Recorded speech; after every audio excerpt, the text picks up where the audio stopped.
Iglesia Esperanza Viva, una iglesia que se preocupa por su comunidad.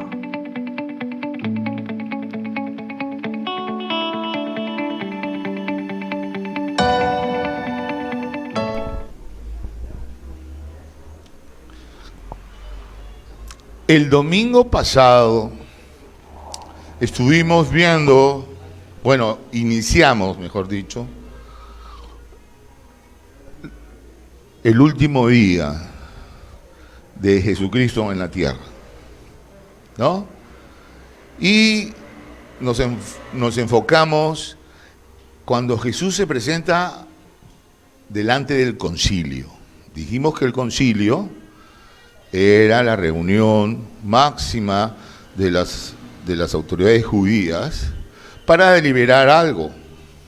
Y estaba compuesto por 70 personas, más el sumo sacerdote. ¿Y qué bastaban? 23, para que haya quórum y se pueda condenar a cualquier persona, ¿no? Hablamos, en esa oportunidad dijimos que queríamos ver 4 verdades con respecto a lo que analizamos en esa mañana, y saben que esas verdades van a estar también inmiscuidas en el día de hoy, porque recuerden que es un episodio, que nosotros le damos separado en 2 partes, es una cosa, pero es un solo episodio, porque Jesús sale del concilio, ¿y qué pasa? ¿Lo llevan ¿dónde? Pilatos, que quería no hacerse responsable, que él había tenido, yo no sé cuántos, ¿cuántos de ustedes sabían que la esposa de Pilato tuvo un sueño y le dijo a Pilatos, oye, no te metas con el Mesías? A ver, levanten la mano, ¿quiénes sabían? A ver, sean sinceros, no me engañen, ¿eh? No me engañen. Sí sabían, la mayoría sabía. Ok, bueno, esto fue así, pues entonces ya no vamos a los versículos, porque está registrado en Juan 19, 11 y 12.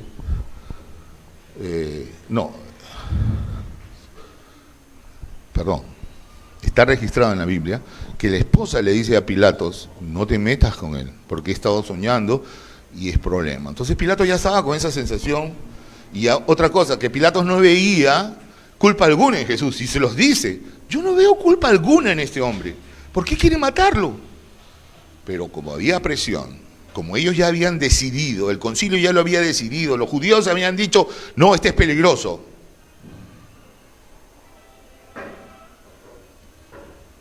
Estaban buscando la aprobación. ¿Y saben por qué necesitaban la aprobación de Pilatos? Porque ellos no tenían la potestad de condenar a muerte a nadie. Y como los judíos estaban bajo dominio romano, necesitaban la autorización de Pilatos para poder matarlo. Entonces, bando de Pilato no quería. No solamente por lo de su esposa, sino que él veía que él era justo. Agarra y él lo azota, despiadadamente lo azota, y trata de decir, bueno, acá está, ya es suficiente con lo que le hemos hecho, libérenlo. No, le dice, nosotros no queremos. Ya la infamia, como dije yo, el domingo pasado, ya estaba en camino. La decisión ya había sido tomada. Jesús debía morir, para que se cumpliese también la voluntad y el plan de Dios. Fue las 4 cosas que yo dije el domingo pasado, ¿no? Las cosas que sucedieron en el concilio y las que van a suceder y que vamos a considerar hoy, estaban dentro del plan de Dios, con los versículos que vimos en ese momento, pero también hay otros versículos en otras partes de la Biblia que afianzan esto. Por ejemplo, Hechos 2:23. Y es clarísimo en Hechos 2:23, ¿ah? No hay que ni nada, está explícitamente detallado. Hechos 2:23. Todos tienen Biblia. Si a alguien le falta Biblia, ahí tenemos a una persona. Aquí a Mari ni le falta una Biblia. En el primer discurso de Pedro, después que él recibe el Espíritu Santo, en su primer discurso público, miren lo que dice: a este, o sea, a Jesús, entregado por el determinado consejo y anticipado conocimiento de Dios.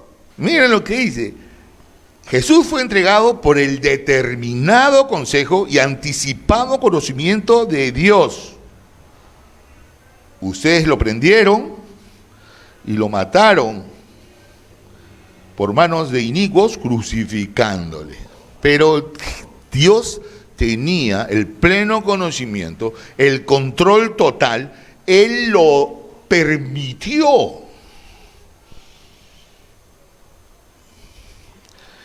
Juan 19, cuando Pilato estaba con Jesús hablando, cuando lo estaba interrogando, versículo 10, 19, capítulo 19 de Juan, versículo 10, dice, entonces le dijo Pilato, ¿a mí no me hablas? Porque Jesús estaba guardando silencio.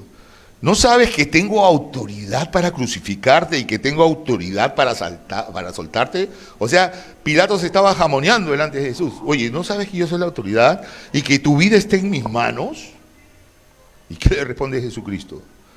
Ninguna autoridad tendrías contra mí si no te fuese dada de arriba. Por tanto, el que a ti me ha entregado mayor pecado tiene. Y recuerdan también cuando lo vimos en Mateo, ¿no? Eso le dijo Jesús a Pilatos, pero a sus discípulos también les dijo. ¿Recuerdan el domingo pasado qué le dijo a sus discípulos?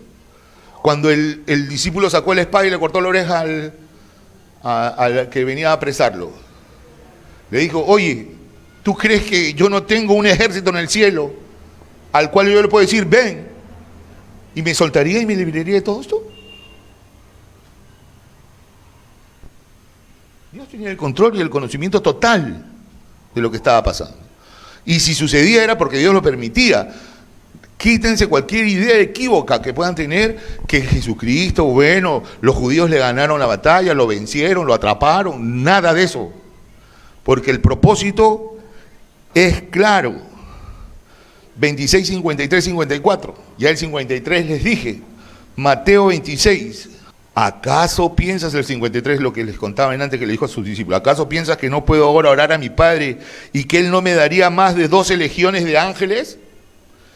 Pero, ¿cómo entonces se cumplirían las Escrituras de que es necesario que así se haga? ¿Ven? Para el cumplimiento de las Escrituras. Dios lo permitió porque estaba dentro de su plan, porque se estaba cumpliendo su plan maestro de salvación. A Él no lo sorprendió nadie. Él no ignoraba nada.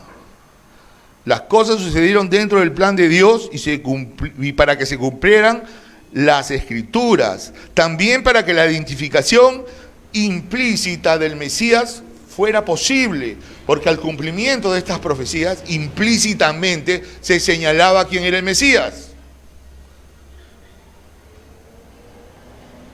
La entrega de Cristo fue algo voluntario. Él tenía el control.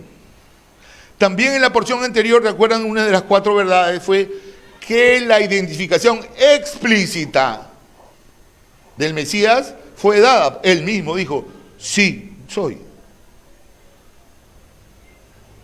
Ya no había confusión, ya no había duda alguna. ¿Y cuál fue la otra cosa?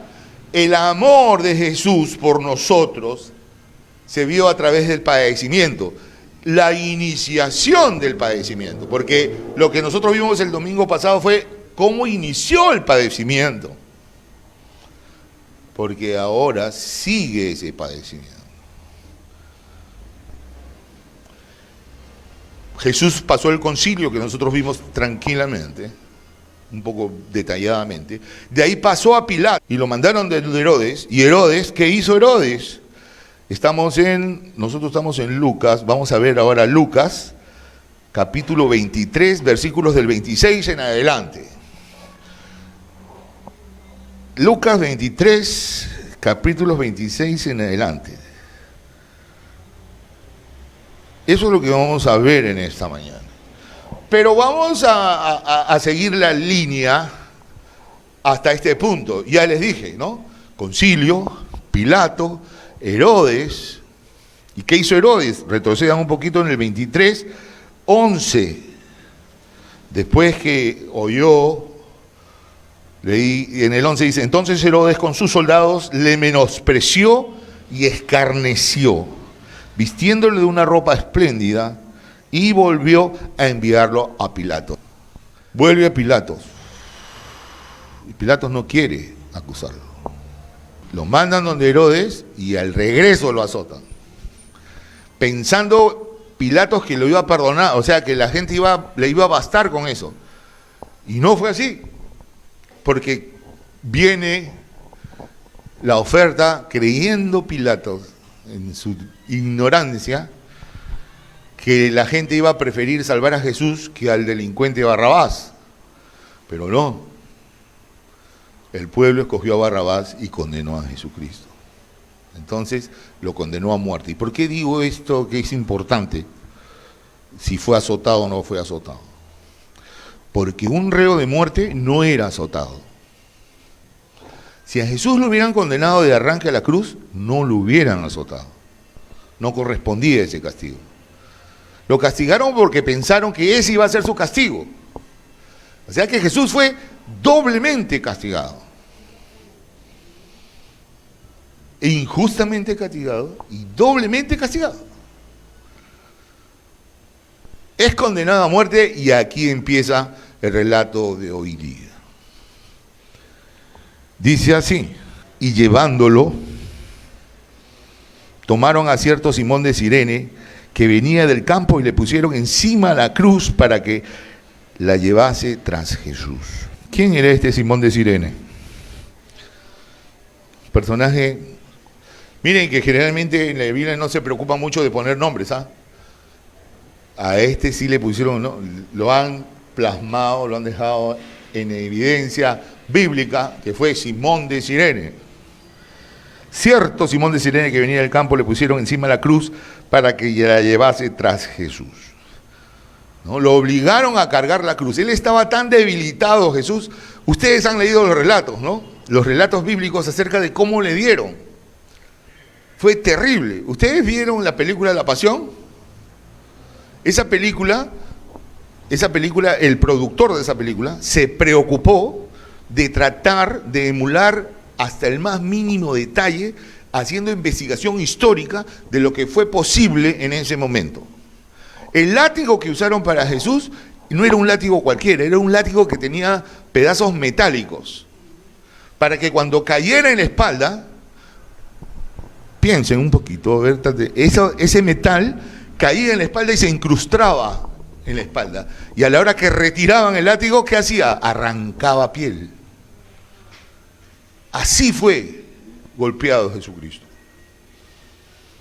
No obstante eso, le pusieron una corona de espinas y dice que con un palo, una caña, le golpeaban en la cabeza. ¡Pah! Y le decían: adivina quién te golpeó. Se burlaban, lo escarnecieron.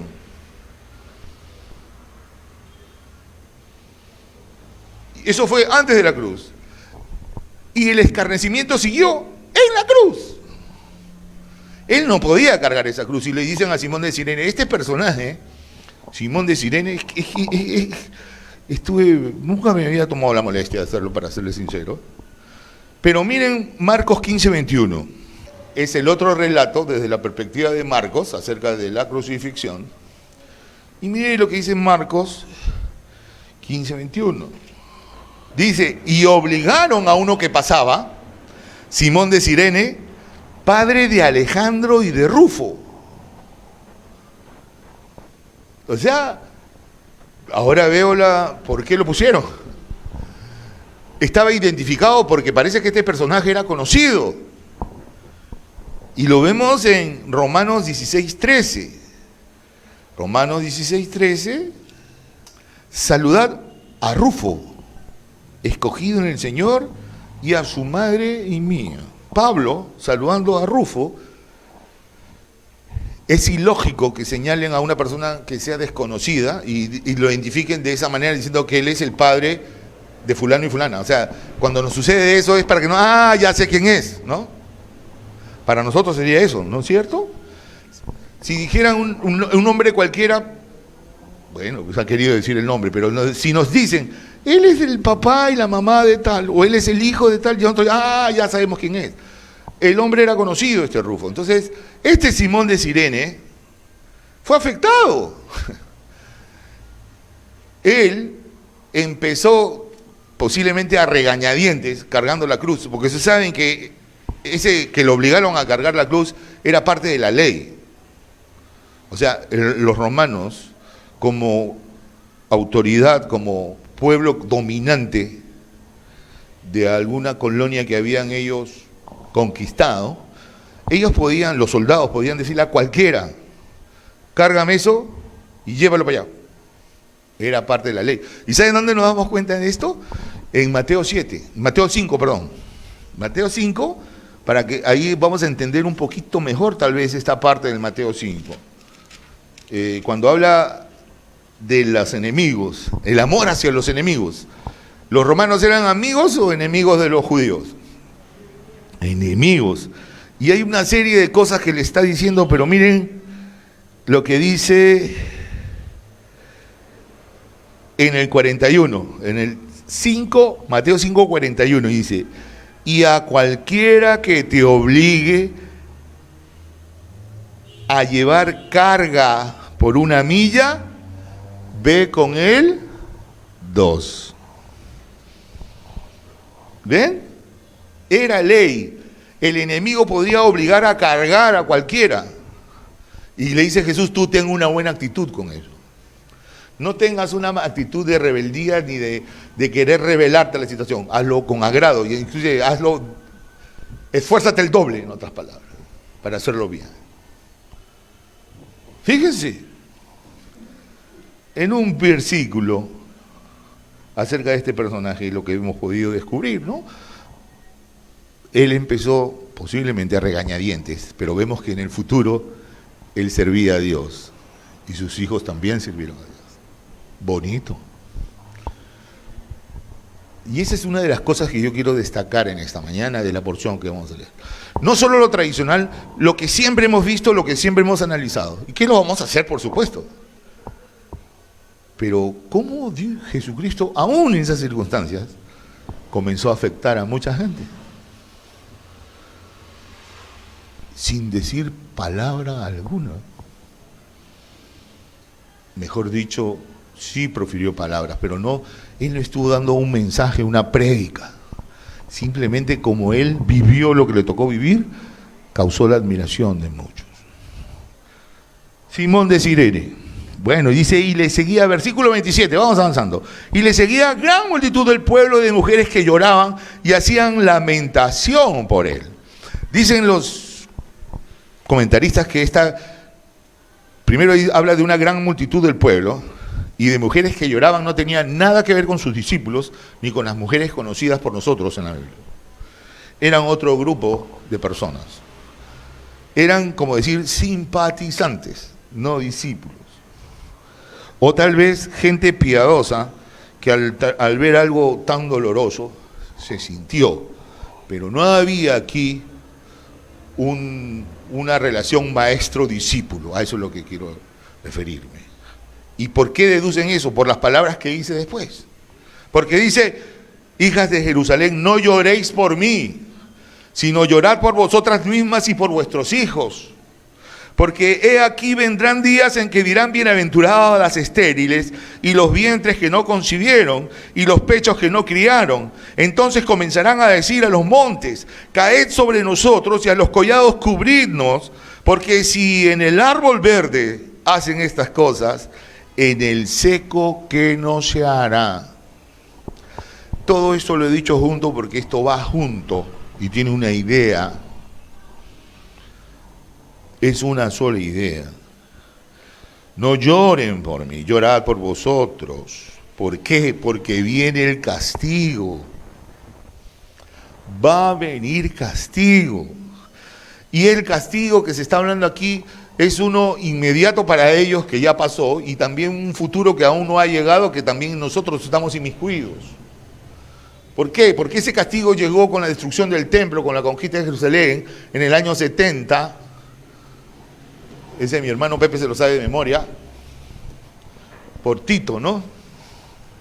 Por Tito, que destruyeron y conquistaron y hubo una desolación, hubo una masacre que Josefo Josefo es un historiador, lo tiene registrado y causa admiración cuando tú lees lo que fue eso. Y dice, bienaventuradas las estériles y disolvientes que no concibieron y los pechos que no criaron, porque no van a tener obstáculos para salir corriendo o huir de ese tipo de cosas. Entonces comenzarán a decir a los montes, caed sobre nosotros, y a los collados cubridnos. O sea, tápanos, cerro. Es preferible que me hundas, es preferible que me entierres a que yo soporte lo que se está pasando, lo que está sucediendo en ese castigo. Y está hablando del futuro también, del castigo venidero, cuando la ira de Dios se desate sobre los hijos de desobediencia, que eso es normal. Porque, ojo, Dios es amor, sí, amén, pero Dios es justicia también, ¿eh? Y si Él dijo que va a castigar, y no es para meterle cuco, yo no quiero intimidarlo, no es coacción, nada, simplemente yo digo lo que es verdad. Él, en su amor, te dice, yo te perdono, pero si tú no crees, tú te condenas. Y hay una sentencia para los que van a ser condenados, que Él lo ha determinado, yo no. Y fíjense toda la armazón que hay en este pedazo, que habla del castigo, ¿no? Bueno, va a ser tanto la desesperación y va a ser tan fuerte lo que va a suceder que la gente va a preferir que la tierra se los trague, que es igual de muerte, pero una muerte sin sufrimiento. ¿Por qué? Miren lo que dice el 31. Porque si en el árbol verde hacen estas cosas, en el seco, ¿qué no se hará? Aquí estuve viendo que la más propia la traducción que árbol es madera.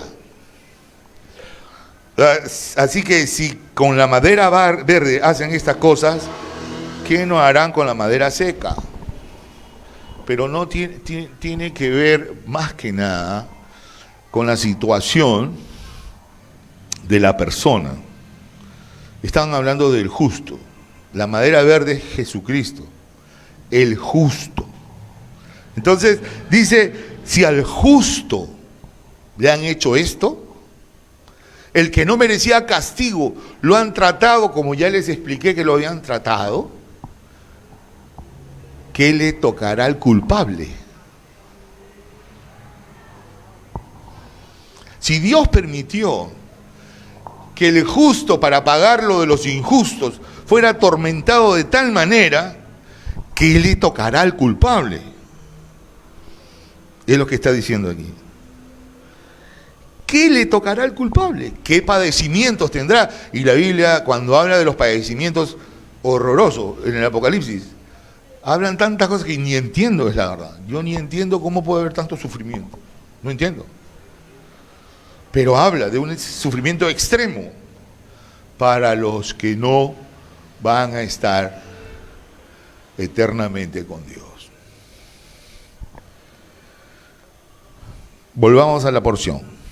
Versículo 32. Llevaban también con él a otros dos que eran malhechores para ser muertos. Dos. ¿Recuerdan? El ladrón bueno. A nosotros nos han enseñado así, el ladrón bueno y el ladrón malo. ¿No? Siempre los hemos tenido en la memoria esa imagen. Jesucristo al lado de dos cruces más, y uno era el ladrón bueno y el otro era el ladrón malo.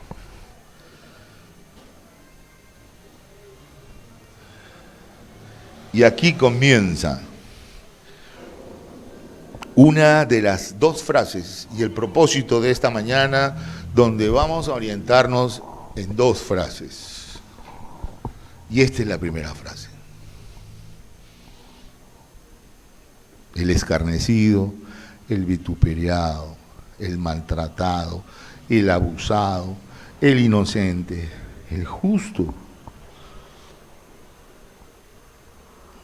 De Jesús, después de padecer todo lo que estaba padeciendo, clavado en una cruz, clavos.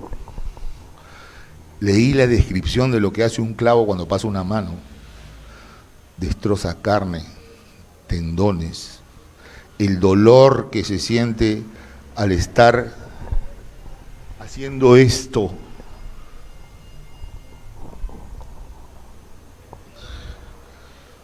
Me lo imagino, pero no creo que mi imaginación llegue a ese dolor, no creo. ¿Sabe lo que dijo? 34. Padre, perdónalos, porque no saben lo que hacen.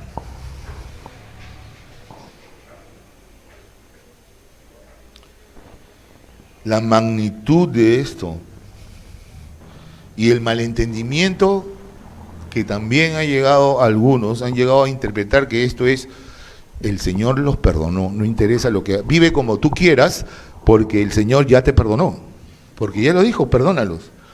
Esa es la del comodín de la persona que quiere justificar una vida sin contemplar la voluntad de Dios. Porque esto no es así. Esto no significa eso. Esto no significa que ya está perdonado cualquier pecado y puedes vivir como te da la gana, porque ya está pagado todo. No es eso. Esto va más por el lado de Esteban. ¿Recuerdan a Esteban? En Hechos. Esteban en Hechos 5.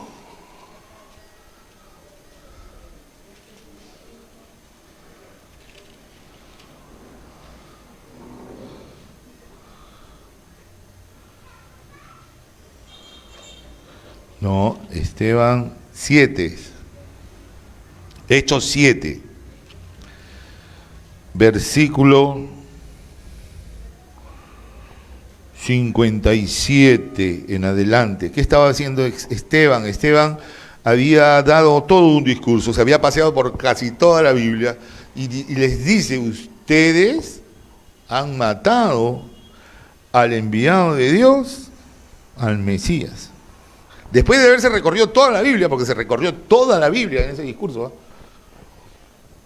para hacerles saber que Cristo también era un personaje de Dios, habló de todos los personajes de Dios. Y él quería decir que Cristo que era un personaje de Dios. ¿Y qué pasó? Entonces ellos, dando grandes voces, se taparon los oídos y arremetieron a una contra él, y echándole fuera de la ciudad, le apedrearon, y los testigos pusieron sus ropas a los pies de un joven que se llamaba Saulo, más tarde lo conocemos como Pablo, y apedreaban a Esteban mientras él invocaba y decía, Señor Jesús, recibe mi espíritu. Y puesto de rodillas clamó a gran voz, Señor, no le tomes en cuenta este pecado. Y habiendo dicho esto, durmió. No le tomes en cuenta este pecado. Por ahí iba la cosa de Dios. No le tomes en cuenta este pecado. Porque ellos no saben lo que hacen.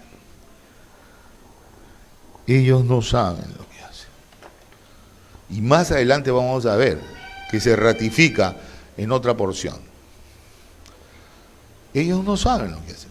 Jesucristo, a pesar de, estaba intercediendo por estas personas. Y es bíblico lo que hizo Jesús. Isaías 53, versículo 12. Isaías 53, versículo 12.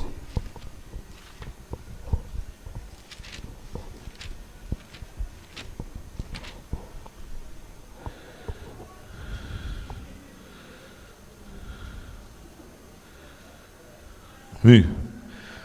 Dice, por tanto, yo le daré parte con los grandes, y con los fuertes repartirá despojos, por cuanto derramó su vida hasta la muerte, y fue contado con los pecadores, habiendo él llevado el pecado de muchos, y orado por los transgresores. Él pidió por aquellos que habían confabulado, que habían maquinado, que habían hecho hasta lo imposible para torturarlo y matarle. Él pide por ellos. Increíble. ¿Hasta dónde puede llegar el amor de Dios? ¿Hasta dónde puede llegar la misericordia de Dios? Y esa misericordia está activa para cualquiera que esté aquí presente y considere que lo que ha hecho es tan feo, es tan horroroso que no hay perdón. Hay perdón. Porque la misericordia de Dios es increíble. Y como dice su palabra, es nueva cada día. Pero Dios está esperando que tú vayas y hables con Él y te arrepientas. Y arrepentirse significa, yo voy a cambiar de actitud. Si yo estaba yendo para allá, ahora voy a ir para acá. Ese es arrepentirse. Dios está aquí y está dispuesto a darte el perdón total, a empezar una nueva vida contigo si tú te arrepientes. Si tú reconoces lo malo que has hecho y le dices, Señor, de ahora en adelante tú vas a ser mi jefe. Yo voy a hacer lo que tú me digas. Ya no voy a gobernar yo. Tú vas a ser el Señor de mi vida. Ya no voy a ser yo el Señor de mi vida. Tú vas a ser el Señor de mi vida. Y la cosa cambia. La vida cambia. Tu perspectiva cambia. Tu razón de vida cambia. Continuemos. Perdónalos, porque no saben lo que hacen. Y repartieron entre sí sus vestidos, echando suertes. El Salmo 22:18 habla acerca de esto. El Salmo 22:18 habla acerca de esto.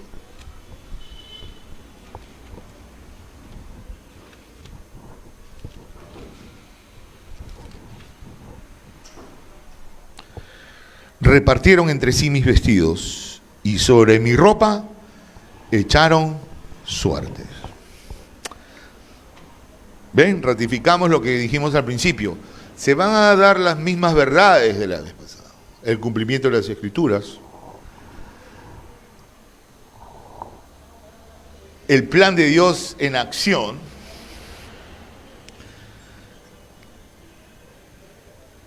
La identificación implícita del Mesías. Y estamos viendo el amor de Jesús por nosotros. Con estas palabras, Padre, perdónalos, porque no saben lo que hacen. Y miren lo que pasa en el 35. Dice, y el pueblo estaba mirando, y aún los gobernantes se burlaban de él, diciendo, a otro salvó, sálvese a sí mismo, si este es el Cristo, el escogido de Dios. Los soldados también le escarnecían, acercándose y presentándole vinagre, y diciendo, si tú eres el rey de los judíos, sálvate a ti mismo. Había también sobre él un título escrito con letras griegas, latinas y hebreas, este es el rey de los judíos. Burla, burla y burla. Y también esto estaba en las Escrituras, y sucedió para que se diera el cumplimiento. Salmo 22, versículos 7 y 8, ya estaban ahí. Salmo 22, versículos 7 y 8. Dice, todos los que me ven, me escarnecen. Estiran la boca, menean la cabeza, diciendo, se encomendó a Jehová, líbrele él, sálvele, puesto que en él se complacía. ¿No? Miren, las burlas casi igualito. A veces soy medio, uso mucho los versículos, ¿no? Y se cansan de buscar. Pero, ¿saben qué? Es la única manera de que se nos quede. No hay otra manera. Y otra cosa, y lo que yo te puedo decir te olvidas, pero lo que viste no te olvidas. No sabrás dónde, pero tú tienes la seguridad que lo viste. Y eso es lo que hace producir fe en las personas. No lo que digo yo, sino la palabra de Dios. Bueno, vayamos al siguiente versículo. Fue escarnecido, les dije que fue escarnecido antes de la crucifixión y durante la crucifixión también fue escarnecido. Sufrimiento total. Añade a que a él lo desnudaron. En la cruz estaba desnudo. ¿cómo se sentiría cualquiera de nosotros exhibido público?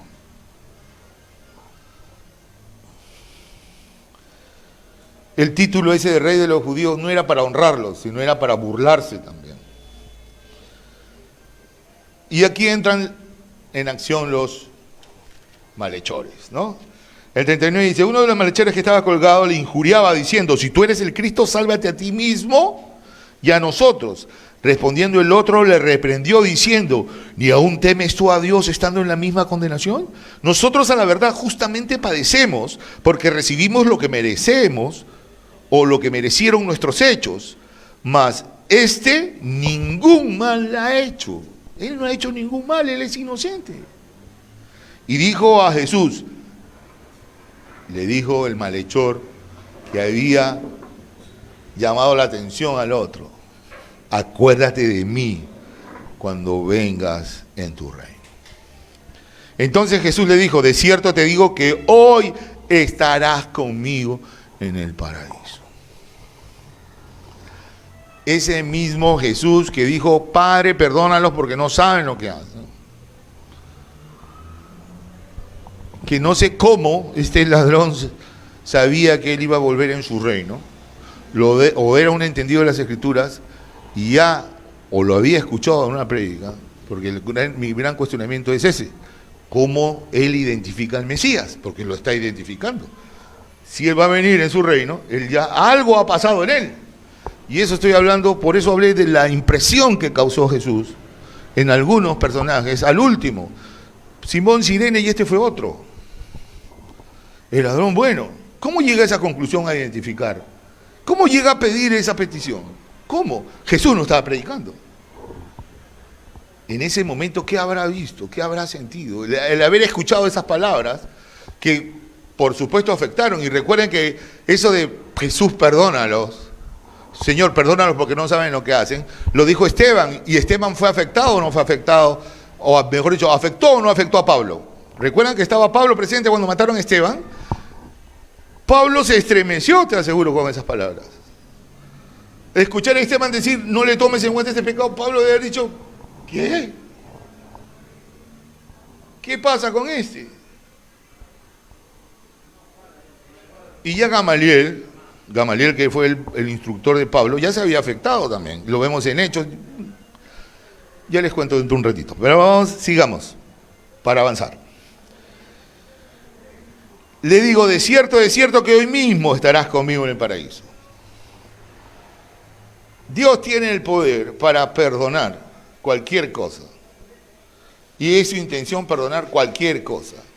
Y la salvación es por gracia, es un regalo. No es por méritos. En este mundo tenemos la idea de que la salvación es por lo que hacemos. Entonces, bueno, voy a ser generoso, voy a hacer esto, voy a tratar, voy a esto. No es por eso que tú llegas al cielo. Es por gracia, el Señor te lo regala. Y está claro en su palabra. ¿No? ¿Qué dice Efesios 2, 8, 9? Porque por gracia sois salvos, por medio de la fe. Y esto no es de vosotros, dice, pues es don de Dios, no por obras, para que nadie se gloríe. Nadie se puede gloriar de que yo me he ganado el cielo porque soy bueno. Nadie es bueno, dice Dios.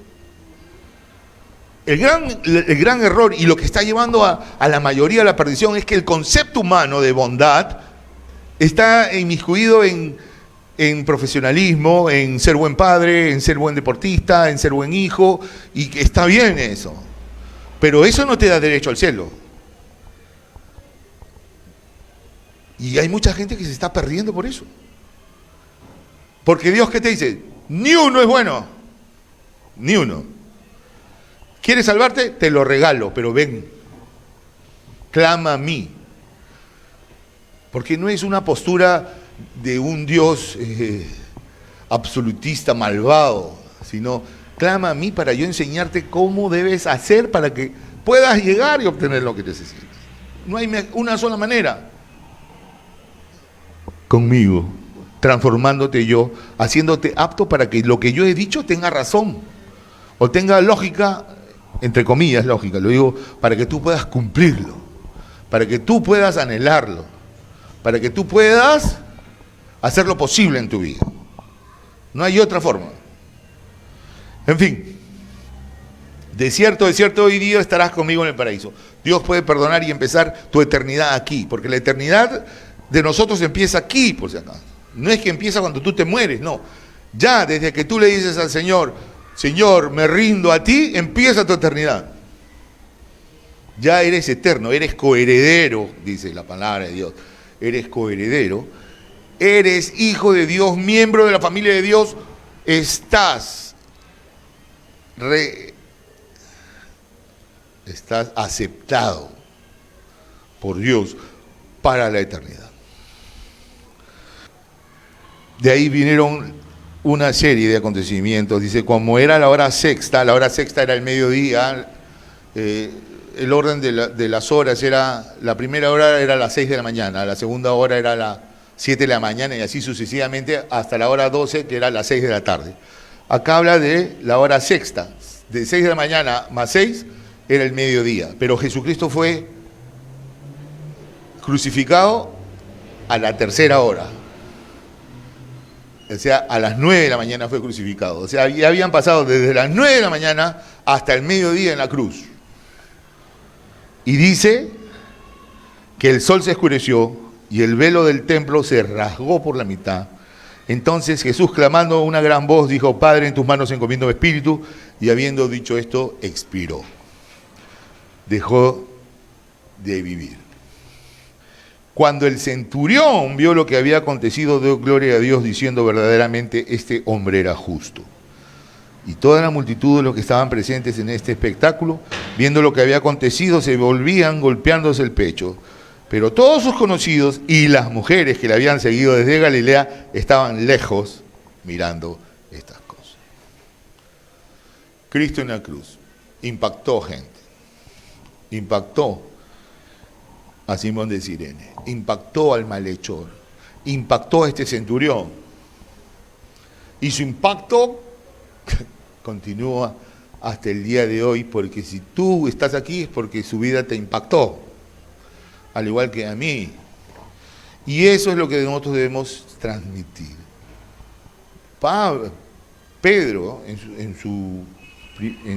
uno de sus primeros discursos, él dejó en claro algo.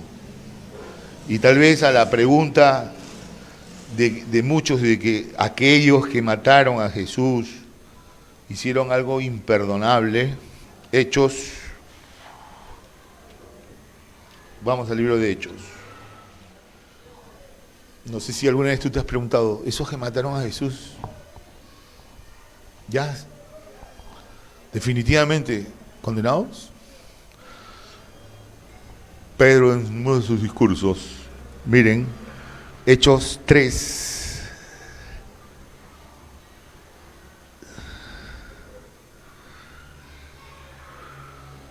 del 13, voy a leer del 13 en adelante para que ustedes se den cuenta.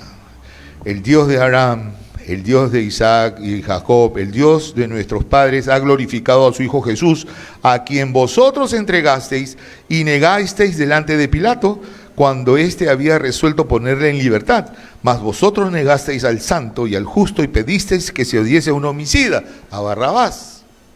Y matasteis al autor de la vida, quien Dios ha resucitado de los muertos, de lo cual nosotros somos testigos. Y por la fe en su nombre a este, que vosotros veis y conocéis, le ha confirmado su nombre, y la fe que es por él ha dado a este esta completa sanidad en presencia de todos vosotros. Habla había sanado a un cojo en el pórtico. Mas ahora, hermanos, miren esto es a lo que voy. Sé que por ignorancia lo habéis hecho, como también vuestros gobernantes. Perdónalos porque no saben lo que hacen. Mas ahora, hermanos, sé que por ignorancia lo habéis hecho, como también vuestros gobernantes. Pero Dios ha cumplido así lo que había anunciado antes, por boca de todos sus profetas, que su Cristo había de padecer. Así que arrepentíos y convertíos para que sean borrados vuestros pecados, para que venga de la presencia del Señor tiempos de refrigerio. Sí hay perdón para esa gente. Sí se les dio la oportunidad de que se les perdone. Aquí está clarito. Lo habéis hecho por ignorancia. Pero te tienes que arrepentir y te tienes que convertir. No solamente afectó a esos antes, durante su vida en la cruz, sino posteriormente a su muerte siguió afectando, como dije, a nosotros. Gamaliel fue otro. Gamaliel, el maestro de Pablo, justamente después de estos discursos, dijo: hermanos, se han levantado muchas veces profetas, se han levantado muchas veces líderes religiosos, ¿y qué ha pasado? Ha pasado el tiempo y nadie habla de ellos. Así que si este Jesús es mentira, déjenlo, dejen que hablen. Si es mentira, desaparecerá. Pero no vayamos a estar peleando contra el mismo Dios, dijo. Ya un hombre, uno de los más altos jefes, ya estaba viendo en Jesús, vio en Jesús y en sus enseñanzas a Dios detrás. Y ese seguramente que cambió su actitud. Y que no sea raro que haya afectado a Pablo también, porque como era su discípulo y al ver que su maestro estaba yendo para el otro lado, porque saben lo que significaba pararse delante de los judíos y decir: hermanos, esos que estaban enardecidos, esos que querían matar a Jesús, querían matar a todos los discípulos, decir: cuidado que esto puede ser de Dios. Había que ser bien valiente para decirlo, porque él podía haberse ganado la enemistad y el rechazo de todos. Lo respetaron por su conocimiento acerca de la palabra, pero tuvo la valentía de hacerlo. ¿Por qué? Porque Dios lo estaba afectando. Y eso es lo que debe hacer la vida o el ejemplo de Jesús en cada uno de nosotros, afectarnos de tal manera que nos lleve a cambiar nuestra manera de vivir. La mayoría de nosotros, creo yo, que en algún momento hemos llegado a este punto y hemos sido afectados por la vida de Jesucristo. Y hemos sido transformados y estamos en ese proceso, porque no somos perfectos. Pero estamos en esas manos y estamos en ese proceso. Pero si alguno de ustedes no está en ese proceso, tiene que tener en cuenta que no hay otro camino más que Jesucristo. Todo esto está girando alrededor de Él. Todas las profecías estaban en función de la salvación de Dios y de lo que Él iba a hacer, en lo que su Mesías iba a representar. Todo esto se centra en la persona de Jesucristo. Él es el único camino a Dios, no hay otro. No hay otro camino. Él murió por ti y por mí. Él es capaz de perdonar cualquier cosa. Él está dándole a todos la oportunidad de hacer uso de aquello que Él te ha regalado, la salvación. Pero tienes que apropiarte de eso y tienes que arrepentirte y empezar de nuevo con Él. En estas fechas estamos recordando eso. Alegría para nosotros que estamos inmersos en esa salvación. Responsabilidad para nosotros, para ayudar a otros a que también gocen de esa salvación. Y si hay alguno que entendió hoy día lo que Jesucristo quiere oír, o lo que hizo por él o por ella, hoy día mismo puede estar en el paraíso como el ladrón bueno, simplemente diciéndole: Señor, me arrepiento y yo quiero disfrutar de tu eternidad. Lo puede hacer en este momento. Si alguien quiere hacerlo, lo puede hacer. Yo voy a hacer una oración. Y el que haya decidido hacerlo, que la siga. Vamos a orar. Bendito Dios.